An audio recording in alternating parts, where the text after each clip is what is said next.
करीना कपूर अपनी step daughter सारा की वेडिंग के बाद से ही बहुत ही ज़्यादा सैड फील कर रही हैं, क्योंकि वो और सारा बहुत ही स्ट्रॉन्ग बॉन्ड शेयर करती थी। भले ही सारा की सौतेली मॉम करीना कपूर हों, लेकिन वो उन्हें अपनी माँ से भी बढ़कर मानती हैं। वेडिंग के बाद उनकी पहली मूवीज़ भी आ रही है आदित्य रॉय कपूर के साथ, जहां सारा से पूछा गया कि बॉलीवुड में सबसे एक सक्सेस और प्यारा कपल कौन सा है, तो वो सैफ और करीना कपूर को बताती हैं। सारा का यह प्यार देखकर करीना कपूर खुद को कंट्रोल ही नहीं कर पा रही हैं और वो सारा से मिलने उनके ससुराल के लिए भी रवाना हो गई हैं।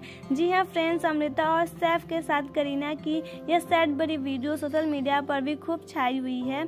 माँ बेटी का यह लव सबको रुला दे रहा है। वेल, अगर आपको यह वीडियो पसंद आई हो तो प्लीज़ आप हमारे चैनल बॉलीवुड लाइव को भी सब्सक्राइब कर लें।